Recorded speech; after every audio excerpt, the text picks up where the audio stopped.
3, 2, 1.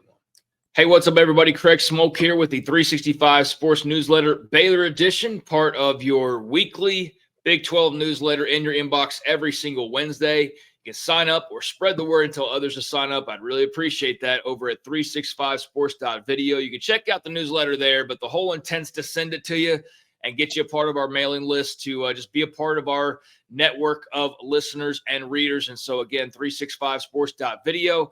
And please hit that like and subscribe button. Appreciate all of your support. Now, let's get into why we're here, which is to talk about those Baylor Bears and what a couple of weeks it has been. Last time I joined you, we talked about the breaking news over Athletic Director Mack Rhoades and his seemingly suspension, his leave of absence from the school that is still ongoing. And not much light has been shed in terms of details and exact reasons as to why, although there's a lot of little clues and even hints everywhere that you look over the last few days, especially in Baylor circles. And certainly sounds as though Mack Rhoades is going to be away for a while, if not for good, from the Baylor sphere of influence. I feel like this is a podcast that will be talking about an athletic director search sooner rather than later, and an athletic director hire sooner rather than later.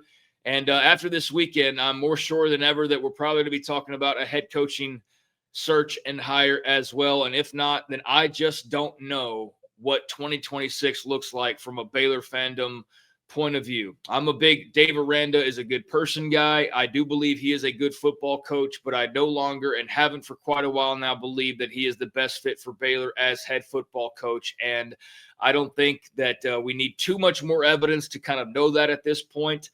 I was willing to give a long benefit of the doubt.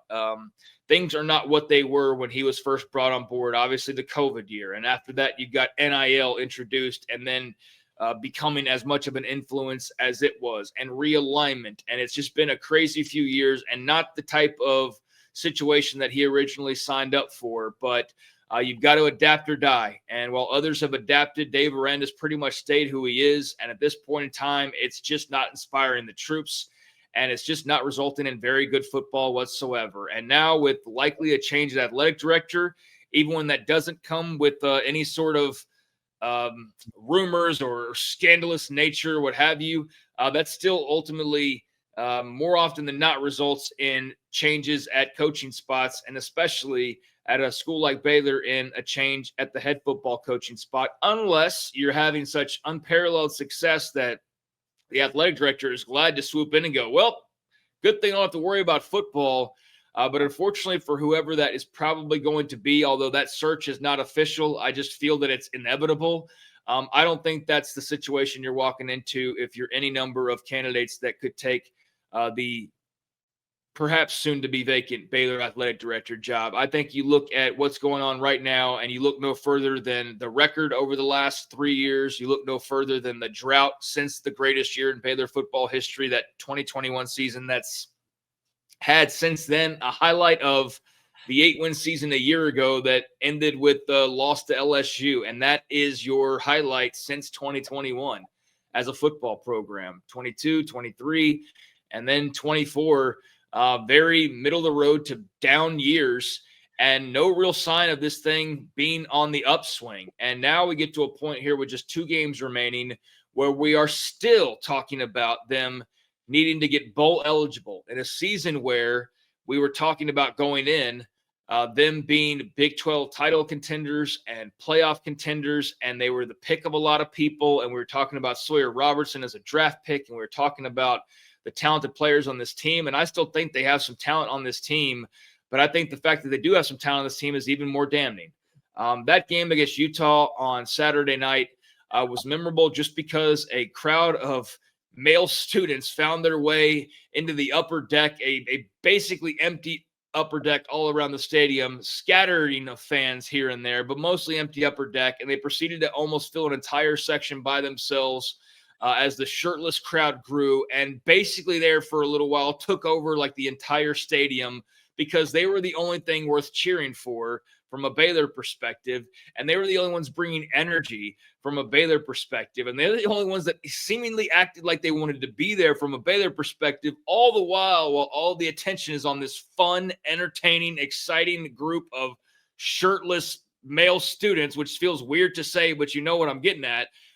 They were following this trend started by Oklahoma State that was born out of a necessity for fun because the product on the field was so bad, and it's not worse anywhere than in Stillwater right now. So this was born out of like inspiration to try and have some fun, and thank God for it, because without that inspiration leading to that crowd of guys on Saturday, which had the entire stadium, even Utah fans, laughing and cheering and getting excited, there was none of that.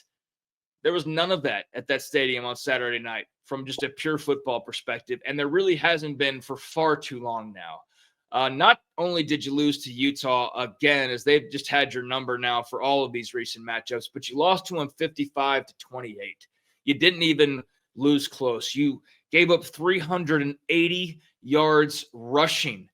You gave up 103 yards, but in that 103 yards, Utah was only 8 of 16 and still had 2 touchdowns. Devin Dampier is not a good thrower, but he still had 2 touchdowns on just 6 completions and 80 yards. They didn't need to pass the ball, but they did. And when they did, they were still somewhat effective, although it was still ugly. But 380 rushing yards,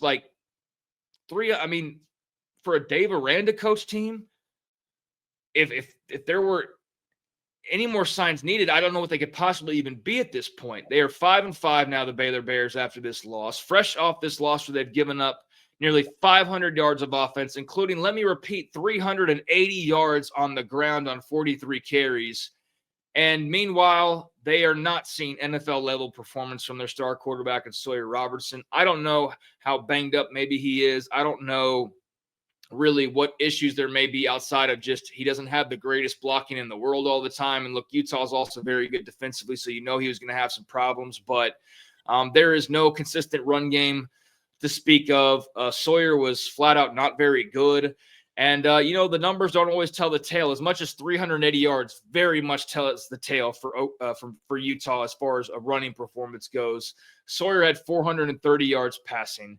You want to talk about some empty yards. I'm not trying to knock the young man by any means, but this is a classic example of where the yards don't fully tell the tale. They do in Utah's case. They don't when you go, oh, wow, 430 yards. Sawyer must have been awesome. He wasn't. 3 touchdowns, 2 interceptions, less than 150 yards rushing for the offense on the ground, and just not a good enough performance overall, despite the massive amount of yards gained. That's where you got to look beyond the box score. Somebody probably saw Sawyer's numbers and goes, okay, the 2 interceptions, that's not good. That's true regardless. But 430 yards, wow, it didn't mean anything. 29 of 58, that's not very good percentage. So you throw it 58 times, you better have like 430 yards, or you had a really atrocious night. I mean, it wasn't the worst performance, and he was not the bane of Baylor's existence on Saturday. He wasn't the main reason why they lost, but he was a contributor. Mostly, though, it was this defense that is just not good. It was this defense that applied no pressure. It was this defense that did little to rattle Devin Dampier, and it was this defense that never got a hand on backup quarterback Bird Ficklin, who was not only 2 of 3 for 23 yards passing, but more importantly, had 6 carries for 166 yards and 2 touchdowns, all by his lonesome. He's the guy that gets the snap and just takes off running with it, and he did that to you over and over again to the tune of a 67-yard touchdown run, and then later on a 74-yard touchdown run. And just for S's and giggles, in between, his running back Wayshawn Parker had a 64-yard touchdown run. So touchdown runs of 67, 64, and 74 yards by Utah in this game. And the thing of it is that crowd that I mentioned early on, they actually tried to will this team to competitiveness. They actually had these guys blood flowing and pumping there for a little while.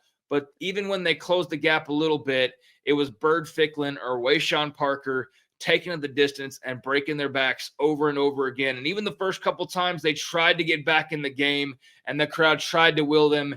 And then here was Bird Ficklin again, or some stop by the defense, or some turnover by Sawyer Robertson. And it was just more of the same. And this cannot continue at this point. It's just enough is enough.